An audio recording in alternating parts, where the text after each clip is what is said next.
नमस्कार मंडळी, स्वागत आहे तुमचं माझं यूट्यूबचं चॅनल #क्रिएशन यामध्ये. चला तर आजचा व्हिडिओ खूप दिवसानंतर येतोय, पण थोडंसं ॲडजस्ट करून घ्या. चला तर सगळ्यात आधी आज आपण बनवणार आहोत दाल मखनी, जी खूप फेमस आहे पंजाबमध्ये तिकडे, पण आपल्या इकडे काही एवढं कोण करत नाही. सो ही रेसिपी बघून एकदा नक्की ट्राय करा, तुम्हाला नक्की आवडेल, मी तुम्हाला गॅरंटी देते. सो चला, सगळ्यात आधी आपण काय करणार आहोत की कढईमध्ये थोडंसं तेल घेणार आहोत, 2 ते 3 चमचे, आणि त्याच्यामध्ये 1 ते 2 टोमॅटो आणि 2 ते 3 कांदे असे 4-5 आपण प्युरी करून घेणार आहोत, आणि ती प्युरी त्या तेलामध्ये टाकून देणार आहोत गरम झाल्यानंतर. आणि थोडंसं हळू टाका, कारण हात भाजण्याची शक्यता असते त्यामुळे. त्यानंतर आपण त्याच्यामध्ये चांगली परतून घेणार आहोत तेल सुटेपर्यंत, आणि त्याच्यामध्ये मसाले टाकणार आहोत. त्यामध्ये सगळ्यात पहिले टाकलेला आहे गरम मसाला 1 चमचा, पाव चमचा हळद, 1 चमचा धना पावडर. त्यानंतर त्याच्यामध्ये टाकणार आहोत 1 चमचा लाल तिखट.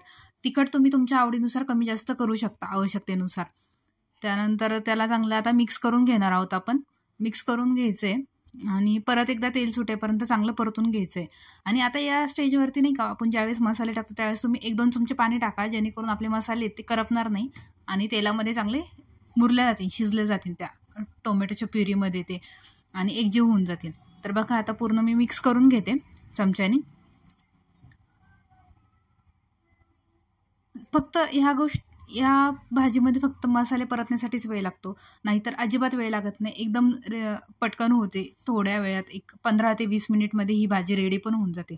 त्यामुळे नक्की तुम्ही ट्राय करा, आणि आवडीने खातालही तुम्ही, कारण एक हेल्दी अशी भाजी ही, कारण आपल्याच्याने डाळी खाणं होत नाही जास्त, आणि डाळी नुसतं वरण वगैरे, सांबार वगैरे किती खाणार, म्हणून हे डाळीची एक वेगळ्या पद्धतीने भाजी म्हणू शकता, आणि ही तुम्ही नक्कीच खाऊ शकता.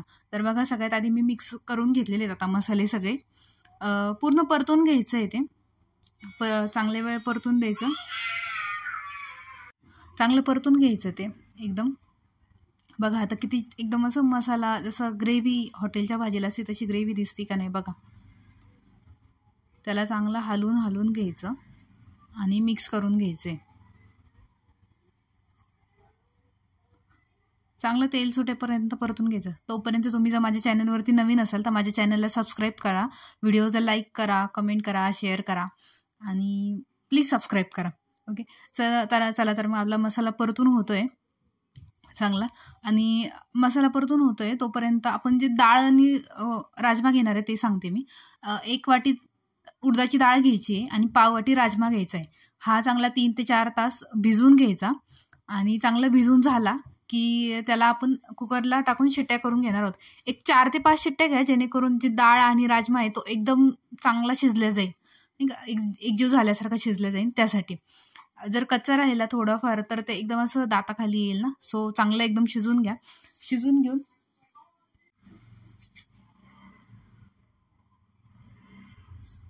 चांगलं मिक्स करून घ्या, आणि जी ती डाळीची 3 ते 4 शिट्ट्या केलेल्या डाळ आहेत ती चांगली घुसळून घ्या रवीनी, आणि त्यानंतर आपण ती डाळ ह्या मिक्सरमध्ये मसाल्यामध्ये टाकून देणार आहोत.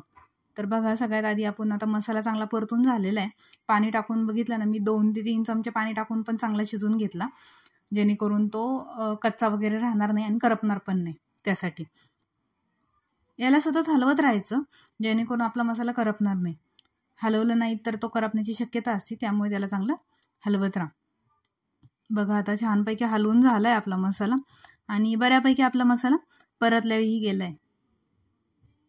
जितक्या वेळ तुम्ही मसाला परतणार ना, तितकी आपली भाजीला टेस्ट येत असते. त्यामुळे मसाला चांगला परतून घ्यायचा एकदम तेल सुटेपर्यंत. आणि आता मसाला चांगला परतून झालेला आहे. आपण जे मी तुम्हाला सांगितलं, डाळ आणि राजमा, त्याचं वाटण घ्यायचं आहे. वाटण म्हणण्यापेक्षा ती डाळ आणि राजमा जी शिजवलेली ती घ्यायची, आणि ती सगळी याच्यामध्ये टाकून द्यायची. आता बघू शकता किती एकजीव झालेलं आहे बघा. आता राजमा आणि डाळ, उडदाचीच डाळ घ्यायची, त्यांनी चव चांगली येते त्यासाठी. आणि उडदाची डाळ जनरली आपण तशी खाण्यातही येत नाही, त्यामुळे या पद्धतीने तुम्ही खाऊ शकता, आणि प्रोटीन्स खूप असतात, त्यामुळे हेल्दी असतं. जे व्हेजिटेरियन आहेत प्युअर, त्यांना एक चांगला ऑप्शन आहे प्रोटीनसाठीचा. तर बघा, पूर्ण मी टाकून घेतली त्याच्यामध्ये डाळ एकदम.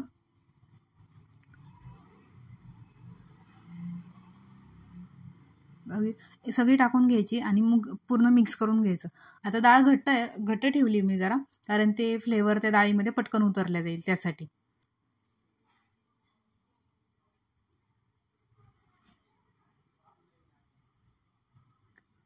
एकदम एकजीव करून घ्यायचं. आता हे मसाल्यामध्ये चांगलं शिजवून घ्यायचं. एक 1 ते 2 मिनिट शिजवून घ्यायचं चांगलं. परतलं जाईल, फ्लेवर त्या डाळीमध्ये उतरला जाईल आणि मग त्यानंतर आपण त्याच्यामध्ये पाणी टाकणार आहोत. आता मी याच्यामध्ये गरम पाणी टाकणार आहे. तुम्ही थंडही टाकू शकता, पण गरम टाकल्यानंतर कसं चव आणखी एनहान्स होते त्याची, आणखी उभारून येते त्याची. त्यासाठी मग आपण त्याच्यामध्ये गरम पाणी टाकणार आहोत किंवा थंडही टाकू शकता तुम्ही, तसं काही नाही आहे. बघा आता डाळ आणि जी आपला राजमा आहे तो चांगला एकजीव करून घेतला मसाल्यासोबत.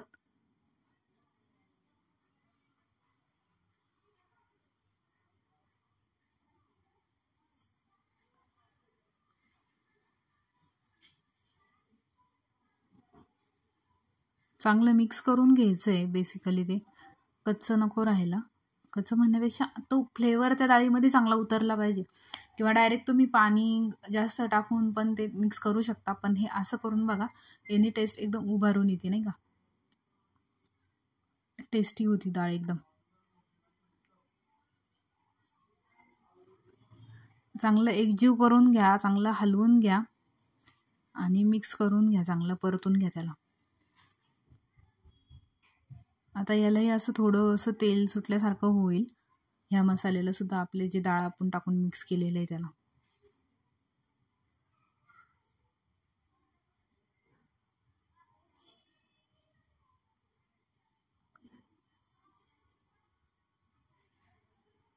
बघितलं, पूर्ण मी असं घोटून घेतल्यासारखं करते जेणेकरून आपले मसाले मिक्स होणार आहेत त्यासाठी. आता बघा पूर्ण आपले मसाले आणि डाळ एकजीव झालेली आहे. आता आपण त्याच्यामध्ये पाणी टाकणार आहोत. पाणी ॲड करायचं आहे. आपल्या आवश्यकतेनुसार कमी जास्त करू शकता तुम्ही.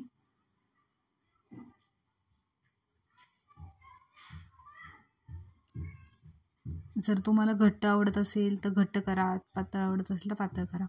शक्यतो थोडंसं मीडियम ठेवा जेणेकरून टेस्ट छान लागेल. पूर्ण पातळ वगैरे केलं तरी पण काही एवढी टेस्ट नाही लागणार. त्यामुळे मीडियम कन्सिस्टन्सी ठेवा आणि पूर्ण एक मिक्स द्या परत एकदा. डाळ आणि पाणी एकजीव होईल. ह्या स्टेजला थोडासा वेळ लागतो नाही का, आपली डाळ आणि पाणी मिक्स होण्यासाठी.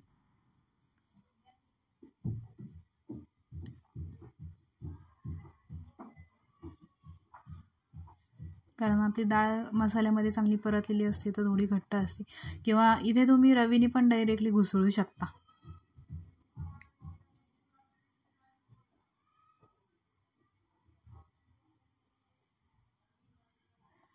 बघा आता आपलं डाळ आणि जे आपण पाणी टाकलंय ते पूर्ण मिक्स होतंय, एकजीव होतंय.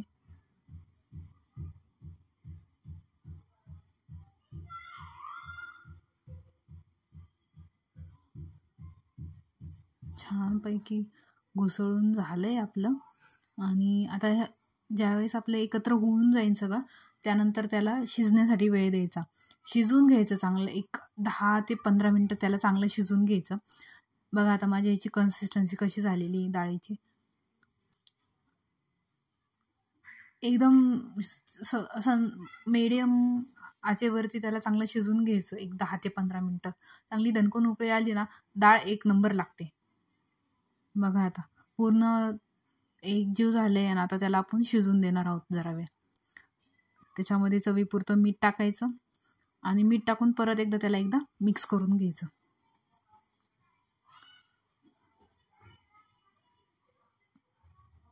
मीठ टाकलंय, मीठ टाकून परत मिक्स केलंय आणि उकळी येण्यासाठी, शिजण्यासाठी त्याला ठेवून दिलंय गॅसवरती.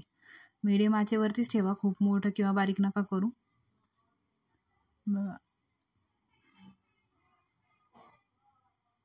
आणि बघा आपली डाळ एकदम मस्तपैकी शिजले गेली. किती एकदम अशी काय म्हणतात लपलपीत झाली. सो बघा किती छान झाली एकदम. एकदा नक्की ट्राय करा आणि मला कमेंटमध्ये नक्की सांगा की तुम्हाला दाल मखनी कशी वाटली ते. बघा एक नंबर झाली.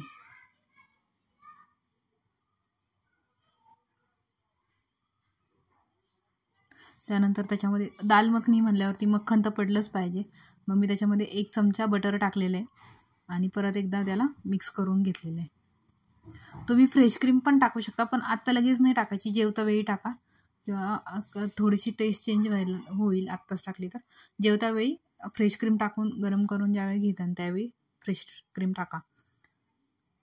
एक नंबर लागते. सो बघा कसली छान झाली आपली दाल मखनी, एकदम एकसंथ अशी. टेक्स्चर पण खूप छान आलं आहे. सो मला कमेंटमध्ये नक्की सांगा तुम्हाला ही दाल मखनी कशी वाटली ते. Thanks for watching. Bye bye.